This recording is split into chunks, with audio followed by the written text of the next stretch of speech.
Did you know that GSLI owns one of the nation's premier business magazines, Global Trade Magazine? In fact, Google ranks Global Trade Magazine #1 out of over 2 billion indexed websites. Google alone brings global trade over 85,000 unique visitors per month. That's a lot of people who may need your services or location. Check us out today at www.globaltrademag.com.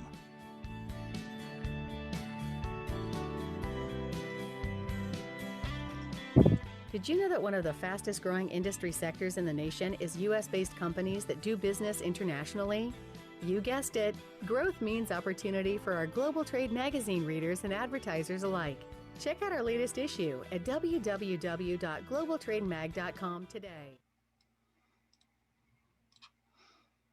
All right, guys, it is 1 o'clock, and we are truly excited about today's Master Series. It's one that we've really put our heads together, and probably one of the most asked questions from our communities as they make submissions to our projects are, what do you want in our submissions? What do you need in our submissions? What makes our submission stand out or rise to the top and make a prospect at least consider us for a short list? So today we're going to kind of dive into the 5 critical components that we've observed with our projects.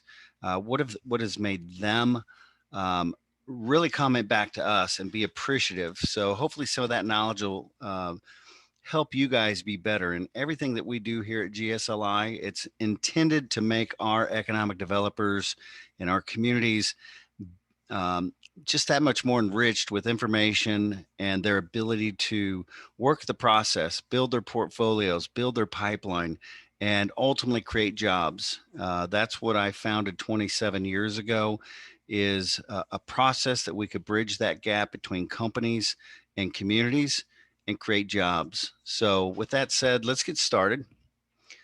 Today's goal, we're going to get to know our team real quick.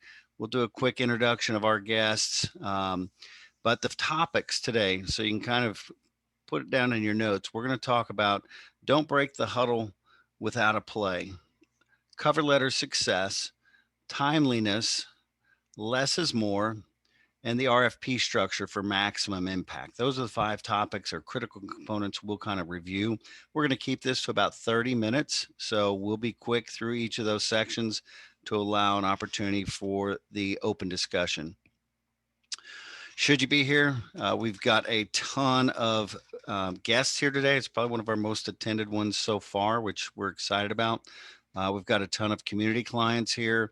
We're always excited to have them here and observe and learn and use whatever we can get, information we can get to them to make them better. And non-member communities, some of these people might be on the fence, or communities might be on the fence, considering becoming a part of the GSLI community network. We hope that we can provide some good information that'll help you be better, whether or not you become a part of us or not. We're here about bettering the overall economy.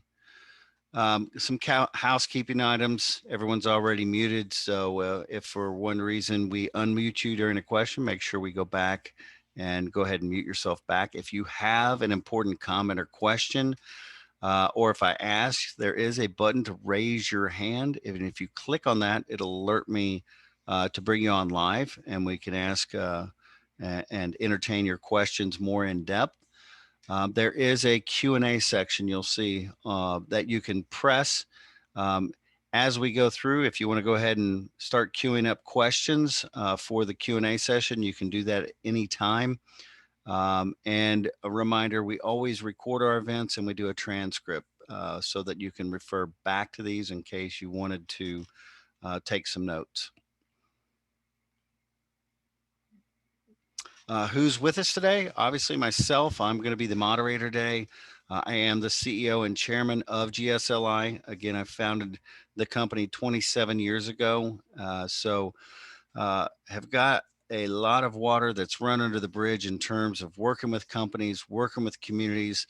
And it's something I really do find enjoyment of whenever we land a project and see that those people land in a community, they buy homes, and they economically stimulate the local economy. We've got Brooke Edwards. She is our project director.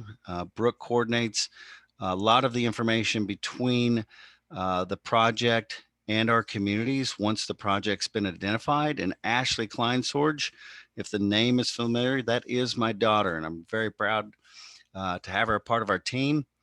And she's our project. I'm going to say she's in the trenches. She is working day in and day out, communicating, identifying, qualifying the projects that come through one of our 7 pillars, and handing those off into our system. A little bit about GSLI, 26 years experience. We're still growing. We're always learning. We're always adapting to the economy. COVID was probably one of our biggest challenges of pivoting and figuring out how to make this process work, because companies were becoming stalled for a while and communities were stalled because of lack of taxes. So our experience has really taught us a lot, and we enjoy sharing any of that experience with you guys. We're all about job creation, and we do that through exclusivity. So, on average, if that doesn't make sense, if you're just a community visiting with us, we built a community network, and that averages about 5 communities per state. And once we hit that 5, we want to make sure there's equal representation and good balanced representation so that the projects don't get overwhelmed. And so those 5 communities are what we call our site selection experts for the state. And we put those projects in front of them, and they get the first at bats and introductions to the projects. And we find out if there's a good match between those. And if not, we do put the project first. So we'll go outside of that um, project scope and allow visiting communities or non-member communities to come in and make a project submission, and we allow that once per 12 months. We have been busy. Some of the statistics: 2,125 number of projects we've identified over the years, which accumulated a whopping 53,125 jobs, 6.3 billion in total capital investment, and 31.8 million total square feet of space that they've secured. This is important. This is our portal. All projects now, we just launched our new portal. Our members are very familiar with it. Non-members are becoming familiar with it. You can go in and build a free account. You can peruse all of our projects, see if there's good matches with the assets that your community provides.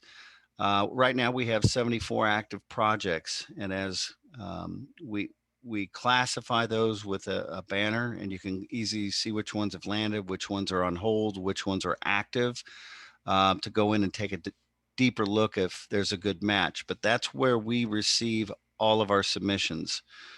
We've created a standard, and sometimes it's customized form to make the submission process easy, but also consistent. And the projects truly appreciate that if they're working with 3 or 4 different communities, and sometimes upwards of 10 communities on reviewing their submissions. So we keep it organized. We prepare that for the projects so that they can take a look and get to the site selection process. For those that have attended our Project Live event, that's probably the biggest thing people have been raving about. I love it. It's totally transparent. We bring the projects online. I interview them. I talk with them. I find out what their tipping points. I find out what's their motivations. I find out if there's a balance between communities, what's going to make the difference. And then we open up the mic and we let the communities talk directly with the projects. So if you have not attended one of those, we would love to have you come in and attend one. We've been blessed. We had 2 this month, and we're working on our one for next month. Do mark your calendar. Our next Master Series webinar is going to be Wednesday, July 21st. It's going to be at 1 p.m. Central Standard Time.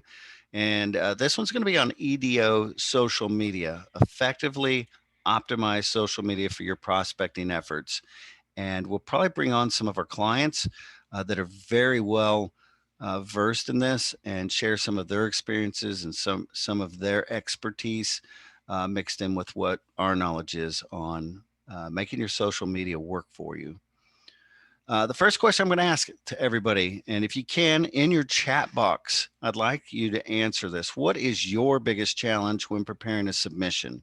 What do you find tough? What is your challenge from receiving a request to completing that request and getting it out? If you could filter in some of your challenges in the chat box, it would be greatly appreciated.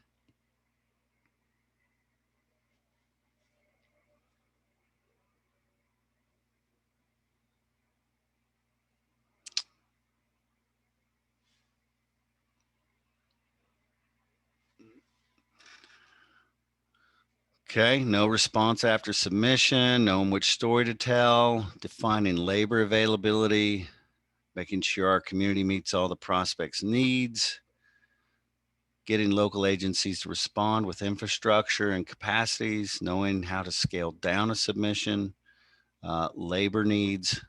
These are all really, really good topics, and I think you're going to enjoy what we have to say here. We're going to cover almost all of these. Uh, Allison, thank you. Explaining our EDO does not have the funds to provide incentives. It can be a challenge sometimes. Uh, awesome. Okay, those are some great things. We're going to take those down, and we're going to always try to filter back. If we see some of those, we'll feed you back some information on how to improve some of those if we don't cover them in today's webinar. I'm first up, and I'm going to be talking about component number one, and I like to call it "Don't break the huddle without a play."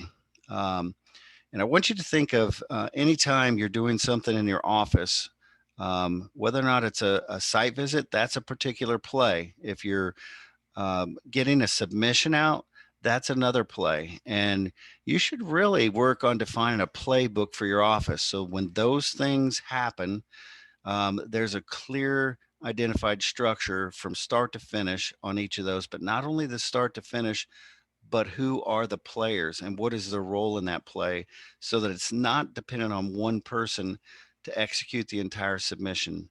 Um, as submissions increase, that becomes more difficult if you're not totally dialed in. And some of the other components we're going to talk about, you'll see how critical that is. The first one is identify your team. I challenge you to kind of go out and think outside the box, say who on my team can play some form of role in my submission process. Because if you don't get the submission out, it's not a submission. And so putting all that on one person's shoulders can make it very, very difficult. And some of the roles, I suggest that you take a piece of paper and you put down all the different types of roles that need to be executed while you're putting together that submission. Once you've identified all those, you'll identify which team members. I typically like to put a circle down by each of those roles and start filling in the team members, who's responsible for what role in executing that entire play. And once I've identified who's going to partake in that role, you want to assign and train them to your standards of what you want to see in your submission. Some of the good roles that I see that you can help or that you can work to disseminate throughout your office, preparing the cover letter, very important, as you'll see coming up.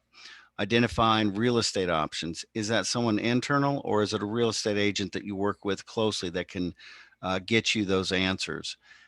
Mailing the package, printing the submission, filing the submission, preparing statistics and cost, workforce. That's one that's probably going to remain standard, but it'll need to be customized based on the industry that you're submitting on for a particular project. Coordinating local engagement for contacts, very important. If a submission is well received, make sure there's a touch point where they can reach out, communicate with you, and talk with other executives within your community to get some of their answers. And having someone coordinating and having that relationship with those companies to let them know that someone's going to be contacting them or organizing a Zoom call like this, or even a conference call, is very important. Um, And finally, and most importantly, just proofing, a third set of eyes on the actual submission before it goes out. You could probably come up with some others in your process, but once you identify all those roles, assign some people those roles, um, and then break the huddle and execute the play. You have a submission come in, assign a deadline to it, turn it loose on the people that you've put in their roles, and decide how you're going to track it. Are you going to use a manual method? Are you going to use a tracking sheet? Are you going to use a digital sheet like Trello or one of the popular management programs?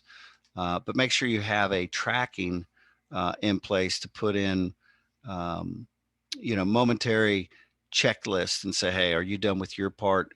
Bring that all together, and whoever you've assigned to assemble the entire submission gathers all those pieces of information. So kind of the tip I'm going to leave you with is allow team members to focus on their strengths to maximize the overall team's effort. Have confidence so it stays out of your mind when the huddle breaks. You've got a lot of things to do. You need to trust your staff and be able to use them to implement and execute the submissions. And that'll make your process a lot more streamlined, and you'll learn to love submissions once you have that process streamlined. Going to go into our second poll, actually. Like to know, how many people do you have in your office that you can set apart and identify different roles in the process? Pretty impressed. Someone's got more than 5 here.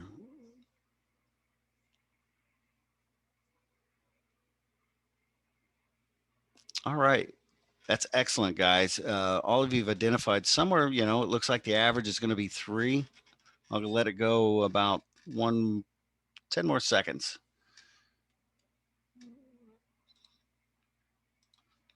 And that'll kind of give you an idea of what your other fellow cities are dealing with in terms of staff numbers and how they can do it.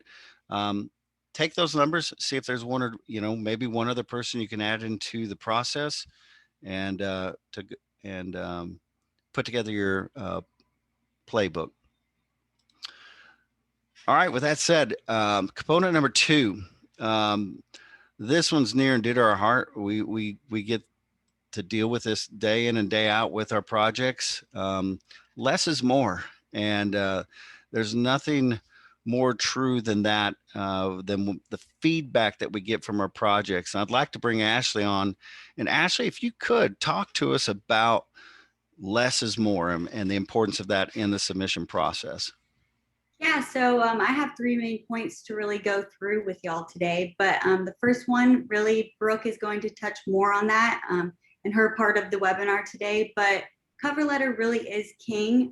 That's where you're really needing to address the needs of the company, focus on them, and provide them with information that really makes them excited to look through the rest of your submission, because that's the first thing they're going to see, their first impression. So it's really important to get that nailed down and really figure out what they're needing. The second being, don't make them drink from a water hose or from a fire hose, sorry.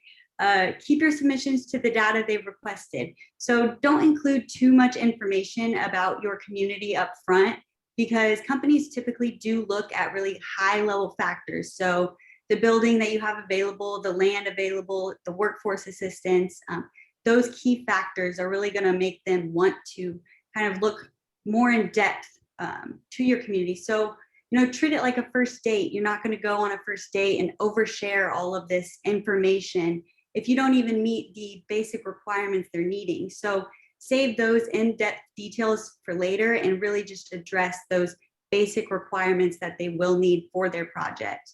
The first round of submission should be very high level information. So if a company is looking, at a broad scale, so they're looking from coast to coast for a site, they're going to only be really looking at the buildings available, the workforce, labor costs right up front. They're not really going to care as much about the community and what's provided, the just the kind of keep it more so about, if they're needing a building, make sure that you're providing existing buildings versus greenfield sites. Much like I had a Project Bon Appetit, which I'm sure a lot of you were on the webinar for, and they really expressed that those submissions, there was just an overload of information, 70 page submissions that, it took them forever to really get to that basic requirement that they're needing. So, the building that they need, do you meet that? Do you have the workforce? And if you can check all those boxes, they are 100% more likely to really care about the community itself. But if you don't meet those requirements, much like if you go on a date and your partner, you don't see those basic requirements met in them, they're not really going to care about those in-depth details about you. So, it's extremely important to stick to their needs and what they're wanting and focus on that up front. My third being, stick to the most important game changers. So important game changers for companies is typically, like I mentioned, workforce. That's a huge thing right now with companies, is not being able to find existing workforce. So if you can really touch on those needs up front, it's going to be extremely beneficial for you and the company, kind of creating a mutual respect that you understand what they need. And, it'll get you far more into the submission process to getting on a short list. If you're really touching on, their exact needs, which they do typically list off in the Prospect Live event. So, I suggest taking notes during those events and really addressing those. It's going to be specific to each company. One company might be struggling to find a building in one state. One company might be struggling to find workforce or cheap labor costs. So just make sure that you're really focusing in on that, and it'll take you, it'll probably end you up on a short list, other than, you just keep submitting on projects that really don't fit your community or you're not able to support them. So just less is more. Really stick to the key factors that are going to make you attractive and save those in-depth details for later. Yeah, Ashley, there, good point there. What would you say a good number of pages when you're talking with these companies? I know you've sent them some 70-page submissions. They get fired right back. They just get overwhelmed because they're like right there in the first submission. What would you say a good number of pages that you've experienced from the companies that they would be looking for? I would say probably 10 to 15 pages is very manageable, easy on the eyes for them. Like Eric said, they do get kind of overwhelmed with those extensive submissions that go into more detail than they originally asked for. So I would say around 10 to 15 pages is extremely manageable for them. Awesome. So my tip for you guys today is treat it like it's your first date. Don't go on and on about yourself. Really pay attention to them and focus on them. Great. Thank you. Thank you so much. Our next component, number 3, this one I can't say enough about.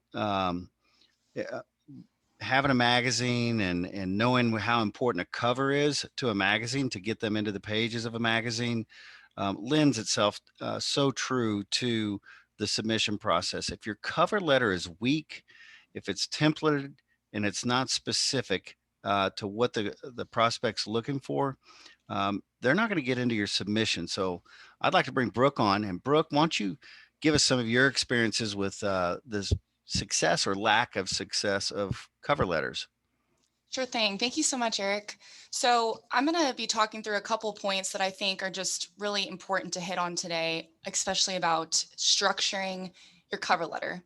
So when you think about a cover letter and an RFP in general, your RFP, it's not for you, it's for your prospect. So your cover letter is really your first chance to make a good impression on your prospect because you're not able to speak to them directly. So you really have to identify and understand initially what is their industry and then what are their project's needs. And so typically when I'm advising a community on structuring their cover letter, it's really important to think about a project's persona. And this is a key term that I want you guys to remember because whenever you're thinking about a prospect, you don't quite know. There are times that you're going to know quite a bit of information, like say from our Prospect Live event. But there are going to be times where you're getting a vague RFI and you have to just manage the information that either comes from the state, that comes from a consultant, that also just comes from whatever stage that that project is in. So when you're thinking about a prospect's persona, I want you to think about a few things. So what do you know about that industry? What type of workforce is important for them in that specific industry? What type of facility or, say, greenfield land do these types of projects typically need? And then what are the types of projects that are successful in your area that you've seen come through very similar to what this type of project is?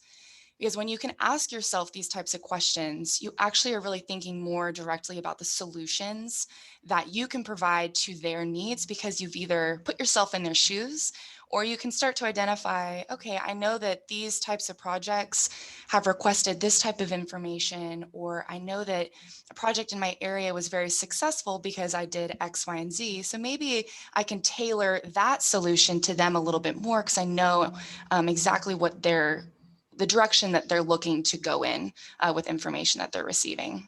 And this actually saves you from repeating very similar statements that I see in a lot of cover letters. And that is, we're business friendly, we have a very high educated workforce, and we have a high standard of living. So there are some key phrases that as a site location consultant, we see duplicated across multiple submissions. So in order to help you stand out, you really have to keep in mind that an RFP is really going to provide answers to the following types of questions. How and why? So if I'm thinking as a prospect, how and why is this community different? Why should I care about their submission? And why or how will their solution benefit my business? So you constantly have to think about how you can address those immediately in order for them to say they are actually considering my needs, they have solutions to my project, and we're not just another project that they are submitting a site to when. And it's interesting because, and Eric, I've know we've both worked on projects like this where the project will come back to us and say, I don't know if this community even read through my project's needs because of what they submitted. And that is something that we're like, yeah, that's not what we want. So we want to set you guys up for success. And so the best way to do that is really to put yourself in their mindset of what information is going to be most important for them to care about. So my last point on this is when your why aligns with their why, that's where the magic happens. I know it's a funny phrase, but I want to put it like this. So when 30% or more of your cover letter is talking about you, it's too much. So I'd recommend considering a formula, and this typically works in outlining the problem statement and also your ability to provide value through the structure of your cover letter. So it goes like this. So the formula for cover letter would be problem statement. So what is it that your prospect is struggling with? What do you know from the RFI? Or what do you know from, say, Prospect Live webinar that your prospect is actually struggling with? What are the common challenges that you see, especially with this type of industry or this type of project? Because there are similar projects that come through for the same type of industries. And then how can you, as an EDO, help them overcome that problem that they're facing? And so then you go into your why statement. What is the motivating factor for a prospect to take action? Why would they even call you? Why would they read the rest of your RFP response? Why would they go look at your buildings or your website for more information? Next component is the who. Who are you? Who's your community? And what solutions do you have that are going to solve their why? So your focus needs to be solving their concerns immediately through your why statement. And then last point is, so how do you work together on a call to action? So what is the next step that they're going to take? Typically, what you want them to do is actually read the rest of your RFP. So at that point, your RFP response, at that point, you want to leave them with a little bit more information that's going to guide them to read the following pages to learn more about your solutions to their problems. And the tip that I'm going to leave you with is a concise and compelling cover letter is your first chance to stand out and be considered a strong candidate amongst competition. Yeah, that's awesome, Brooke. And one thing that I really want communities to think about, and I saw this work like magic. Um, there isn't a bad lead unless you don't address their need, and that is so important because I see so many communities scratch a potential project off of a short list just because their state's not listed, um, and yet their community has the full benefit of that project landing there. I always encourage our communities to cover up everything except initial areas of interest or shortlist and answer yes, that's the right industry. Yes, it's the right workforce. Yes, um, um, we have an appropriate building or site for them.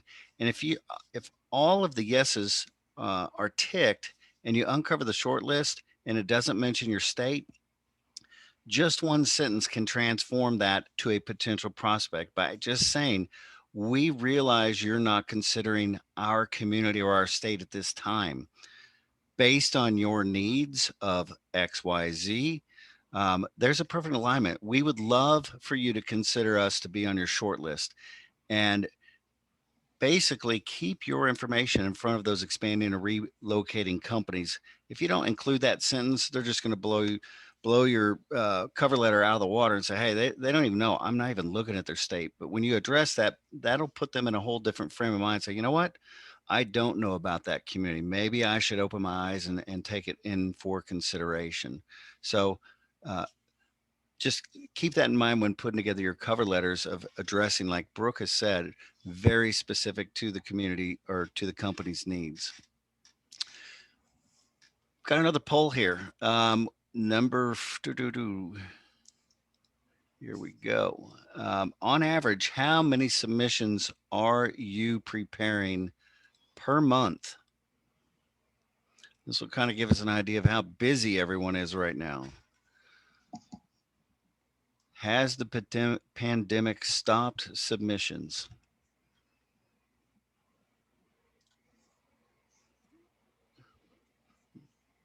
We've got one really popular area that's gotten more than 10. We got a couple that are 6 to 10. We've got a ton that are 1 to 3, which is a very manageable number. We've got some that are 4 to 6. I'm going to give it 10 more seconds. I'll end it.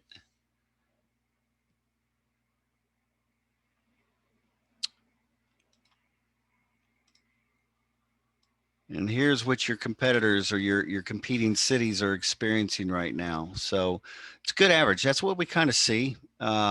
We had a period of time where people were saying we haven't seen a submission in 6 months, but we've seen that pick up, especially here. We're at an all-time high of projects right now, and I think that we are on the tail end of everybody kind of wondering where the economy was going, and now they're having to meet the needs of the growth. So thank you for sharing those numbers with us. All right, our component number 4, Ashley, why don't you talk to us about timeliness? I've seen a project get blown out of the water, even though they were the best match because of the timeliness of the community. And talk to us about the importance of timeliness. Yeah, so timeliness is going to be extremely important in your submission process. First of all, being understanding of the time pressures of the prospect. So what is driving the expansion? If it's customer needs, they're going to need a facility a lot quicker than a company that's just met capacity and needs room to grow. So you have to really kind of dive into those timeframes that the companies have set forth for us to respect, so that they can expand, at their pace that they're wanting to go.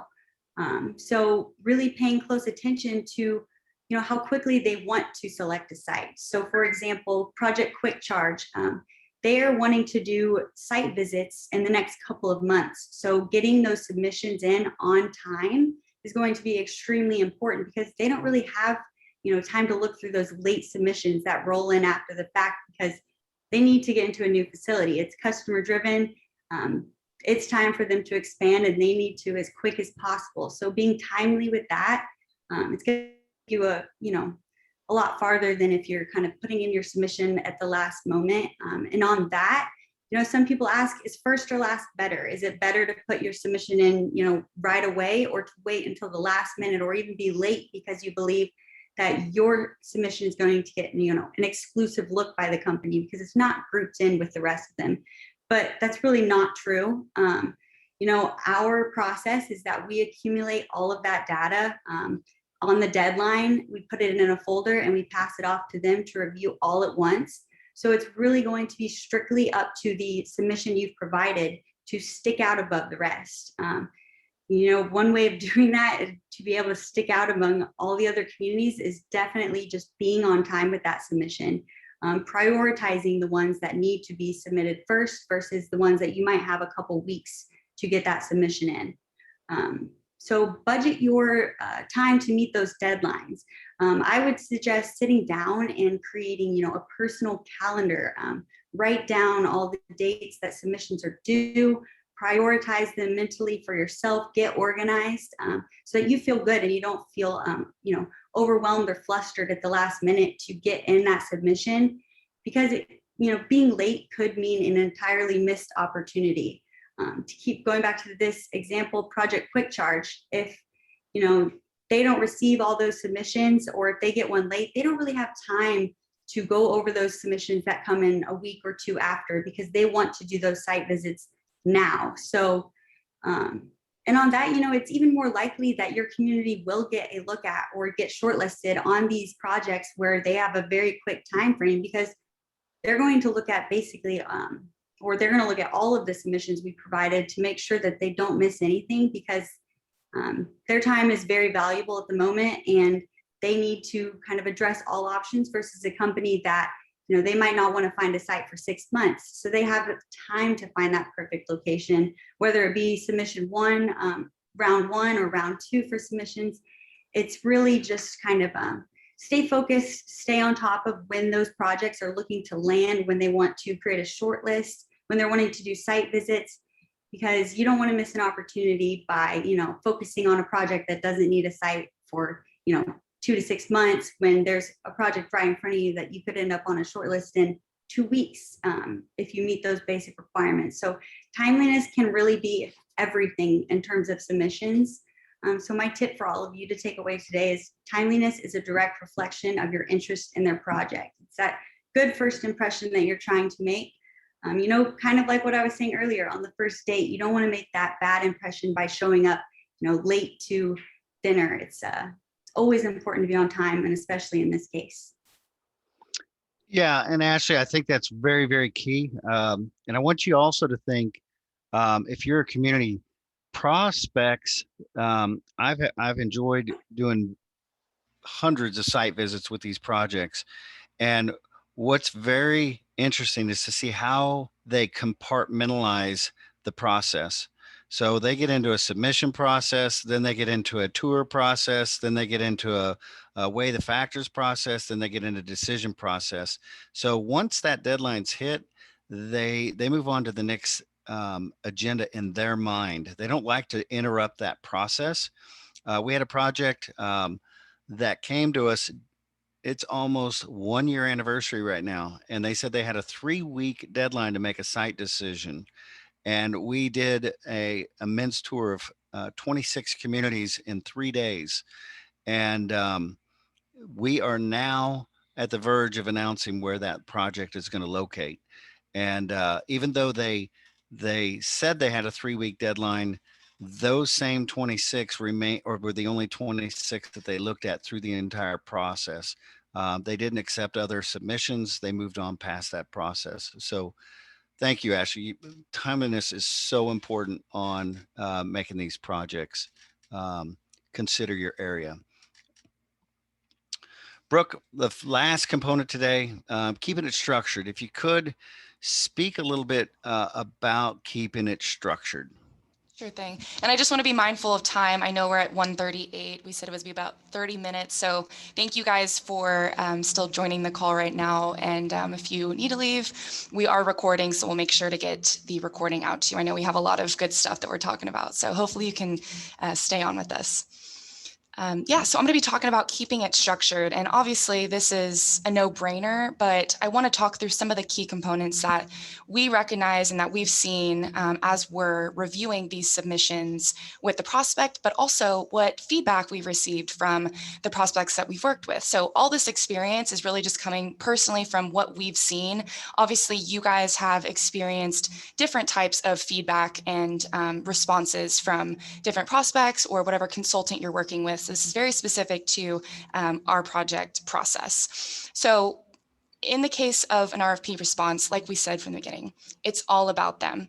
So in each section of your RFP, I want you to keep in mind that they are incredibly busy people and they have problems that need to get solved very quickly. So as you're working through your structure, I feel like there's a few things that you can actually think through to structure your RFP. I don't want to say structure again, but just a guideline to keep it structured. And that is stay focused on the problem and what is the solution that you can provide to the singular problem that they have, or there might be a multitude of problems that they're facing. Your goal is to align every single response or the data that you're providing to align with that problem that they are facing. The RFP in itself is not, and especially the first RFP that you are responding to, it is not your time to make it a sales pitch and to go into this lengthy, elaborate pitch of your community. It's really a fact-finding mission for that site location consultant or consultant like us, or even the executive that's reviewing the submission themselves. So they are looking for very quick information gathering. And so they just got to be able to review it very, very quickly. So stick to the project scope and just remove any of that additional fluff that isn't immediately relevant to the project at that time. Now, there will be time that they are going to ask for more lengthy data or studies or case studies or information. And at that point, they will request it. If they are interested by the initial information that you presented up front, they will start requesting additional information that's going to be necessary to start narrowing down your site into a more short list for their review. And so whenever we're talking about an RFP, especially the first one that you receive, we want to think about what are the high level factors of your community and how can you quickly summarize the most important information to their project's needs. So you're really proving why you're qualified to meet the basic parameters of what this project is looking for. So if they mention a critical need to have a qualified workforce, you want to immediately provide a snapshot of your workforce and the data at the beginning of your proposal to showcase how your community can actually meet that need immediately. So a second example would be if they need to be located near a highway for logistics connectivity. It'd be very helpful for you to showcase, say, your community plotted on a map with highways, ports, transportation hubs listed or outlined, or with icons on a map, so they can actually see just at a very quick view exactly where your location is and what it looks like to have all that location connectivity throughout your community, or what's the nearest market that they're going to be able to tap into very quickly and within a mile, a certain mile radius. That's very helpful to evaluate, especially on these initial RFIs that you guys get issued. But once they start actually considering your areas, when you can get into more detailed information that they're going to be requesting at that point. So your goal is to really help provide a picture of the success of their project that's going to be happening in your area. And through this, and when you're structuring your RFP, I think it's really important to include visuals. I know that whenever I review an RFP, especially with a project, we love being able to see maps, like I mentioned, and read through quick charts and icons and things that just help the data stand out very clearly in our minds. So there's no question of A, is the data provided for us to review, but B, that I can find it very quickly. I need to be able to see it. I have, 10, 15, 20, 50 other site submissions that I'm reviewing. So I need to be able just to identify that you guys as a community are meeting my exact needs very quickly through the data that you're providing. And typically that can be conveyed through certain type of visuals, like I said. So certain types of maps or aerial visuals. So whenever we're talking about an aerial visual, it's nice to see a property. I'm thinking like a high level drone video.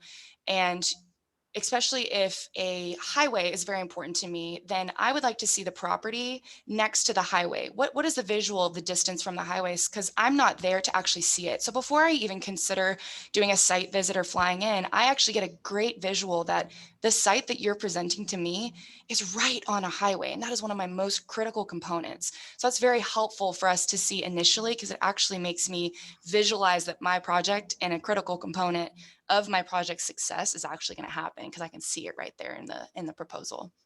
And many of our GSLI member submissions do contain these visualizations. And if you think that you could use more, I want to recommend just a couple. So a transportation infrastructure map, that is always very helpful to review, and that can include commercial airports, international airports, highways, ports, rails, and I would plot that on the map. So just make it very clear, where are your highways, where are your port locations, and that might not be something that you have as an asset in your community, but it's great to see the distance. And maybe you might be 20, 30, 40 miles away from a port, but I'd still like to know how far away I am from a port, even if it's something that's visually listed on a map. That's very helpful. Also, market access. So being able to see how far away I am from certain markets, and maybe the distance that you are, where the site or where the community is, how far away that's going to be from big markets that I'm going to be able to tap into. I would also recommend a labor draw. So, and what I mean by that is labor shed. So being able to see 45-minute drive, what amount of labor are we going to be tapping into? How many markets of labor am I going to tap into with a 45-minute drive? And that's typically standard, less than an hour's drive. So I'd say that 45-minute drive radius is very, very helpful. Also, you can include demographic, education, income, the basic critical factors about demographics. Or I'd even recommend regional companies in the area and just entities showcased on a map, so I can see where my site would be, or other key players and key regional big companies that are located in your area, and just seeing them. I mean, visually, when I can see that other communities have other companies that are within my industry, or big name Fortune 500, Fortune 1000 companies in the area, that makes me very interested to locate because of the workforce that's located in the area. So I'd say those are my two points that I would highlight on this slide. And then just my final tip, the RFP is your one chance to prove why you're qualified to provide solutions to their needs. So make it count. There's a lot of pressure on that, but there is a way to structure it that will actually set you up for success. And it shouldn't be a scary thing. And there are what ifs. What if we don't have enough information? What if we have too much information? But typically, I think from the things that we talked about, you guys should be able to glean some insight on less is more, and what it looks like to actually have a clean, structured RFP for a successful review. Awesome. Thank you, Brooke. Yeah. So I know we were going to do a quick review of a sample submission, one that we found that's been very successful. Larkin Simpson's one of our great clients, and we always get good feedback on the submissions he makes. What we're going to do is we'll prepare a video. So if you are on this webinar today, we will issue out the kind of a walkthrough and some of the key points and some of the key features that we find, and you can use that as kind of a review in your own time and glean some information off of that. And I'm going to make a special offer, and then I want to get it directly to Jeff Finkel, unless he just dropped off. But we do want to connect with you. And if you would like us to review your submissions and kind of give you some critiques and ideas personally, it's easy. Schedule a time with us and go in, and our community assessment director will review all of our projects to see if there's a good alignment for you to make a submission on. They'll take you to the backside. They'll show you how to use the portal. They'll show you how to use the features.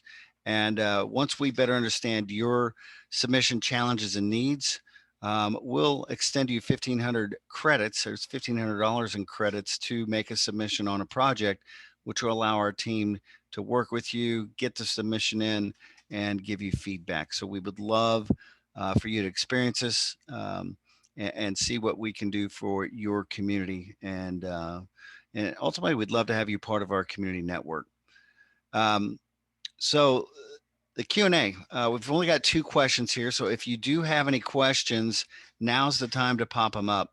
But I do want to read, and Jeff patiently raised his hands the whole time. And I apologize, Jeff, if you watch this recording. Thank you for attending today, but also thank you for your service. Jeff Finkel is winding down his tenure in the economic development arena, and he's going into retirement. I've invited him to play golf and enjoy the other side of life. And he kind of chuckled with me. He didn't know if he remembers which end of the club to hold. But thank you. And Jeff Rowe, Eric, I want to thank you for this session, giving economic developers real world data, and how to make sure your community is competitive is a real service to the economic development marketplace. Thank you very much, Jeff. That's very kind, and I greatly appreciate that. We've got Clark Greiner, and Clark asks, on average, how many days does the typical project submission request have to develop a submission document for presenting? Brooke, I think either one of you could answer that. On average, what's a good time frame that we're experiencing that prospects are looking for their submissions to be returned? Sure thing. Sorry about that. So typically we work with projects. I mean, it's all across the board. So when I say that a project could come in the doors and they're asking for submissions to be reviewed now, we have to work with their deadlines. And we usually compile those submissions and we give them a couple weeks. So depending on the amount of submissions that we receive, and especially if the submissions are an exact perfect fit to their needs, it's going to take some time to review. But I know we're using Quick Charge as an example, but there isn't really too much time in their case to spend a whole lengthy amount of time to review all of the submissions. We actually are going to start doing site visits very quickly. So in that case, it's different, but typically we give them a couple weeks. So once a submission deadline is passed, then we'll say, project, it's in your hands. Please let us know if you want to, have our review with your team and go through these submissions. But sometimes they have it handled and they're ready to go. And that could take weeks. That could even take upwards of a couple months. Just depends on their schedules. So we've presented sites to projects and they've gone MIA. And I say that from a place of a new project comes up. They are the CEO. They're having to manage quite a few things for their companies. So sometimes that happens, and that's just life. And we have to just work with them, just depending on their level of communication with us, and keep them on track. If they're saying that they need to find a site within 3 months, then we are diligently working with them, day in and day out to make sure that we identify a site. But if it's a 12-month, 18-month, then we have a little bit more flexibility for them to review the sites and really make an educated decision based on what they're reviewing. Awesome. I've got a question coming from Orlando. Amanda Roche. Is it Roche or Roach? One of those, I've got it right. So what types of workforce data are the most impactful for clients? Have you noticed companies responding well to skills versus occupational data? I have an answer for that. And if you guys want to chime in, it really does depend. It depends on the type of company. One of our companies is a trailer manufacturer, and they said if they can hammer a bolt or hammer a nail and screw a bolt in, we can train them up. We've had others that are more technical on the line. I would say a majority of the companies that we've seen currently have a high logistics need. So a majority of the number of their employees are low to medium skilled workforce in terms of it, but they also have the management requirements and stuff. We had a meat manufacturer that really needed to be kind of a skilled in the meat industry for the location. And some of the others, we had a, a candy manufacturer, a packaging company that they paid a good skill, but they totally ran out of workforce and they had to leave where they were was Wisconsin to tap into another workforce. And usually we find that when it gets above 50 employees. So anytime it gets above 50 employees, that's where the critical mass. And companies aren't just asking, do you have the workforce? They're asking, is it sustainable over a 10-year period? Do you have um, the ability to keep filling my workforce as I grow over a 10-year period? So that's been my experience with the types of workers that our projects are requesting.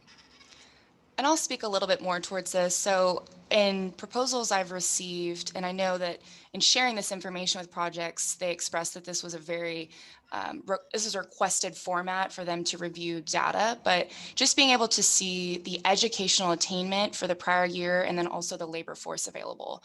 And that's typically over a drive time as well. So it's almost like a cross chart to be able to see maybe 30 minutes, 60 minutes, 90 minutes, what type of workforce are they going to be tapping into that are, you're not only knowing what's the educational attainment, but also what is the labor force for specific types of jobs? So what is the occupational availability within those drive times? That's very helpful for them because if they are able to see, I can pull, because of a larger MSA, I can pull certain types of occupations from 90 miles away, and that's where the bulk of the jobs could come from, then that might actually be a factor that works for them. Instead of discrediting or discounting your community, they can see, okay, outside of 30 miles, there actually is a qualified workforce of the labor that I'm looking for. And that actually is something that we can work with. So I would always try to include as much expansive information between 30 to 90 minutes of a labor shed availability.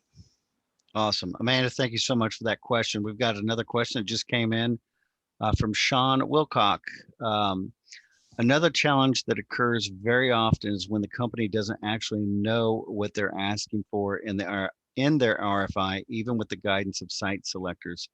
Issues often with energy, water, wastewater requirements are not accurate reflections of what they actually need. I'm going to say true. In terms of the companies, they do know their basic requirements in terms of electrical draws, things like that. Water requirements. Sometimes we get into these Prospect Live events and they need to refer back to other people in their company to get those answers. But in terms of a lot of times we offer our knowledge, like we'll say, hey, if you're in the food industry, we're going to be a high water user, and this is the consumption levels. If you need X square foot of building, you're going to need this many acres for that many parking spots. So we'll kind of help them guide them through some of their needs and get feedback from them. Most of our projects that we've been on Prospect Live, they've actually began putting together PowerPoints, and they've been awesome in terms of diligently putting together the information and requests. Does that kind of, or Brooke or Ashley, do you have anything to add? Or Sean, does that kind of answer what you're looking for? Well, and I'll just speak from what experience that I've had.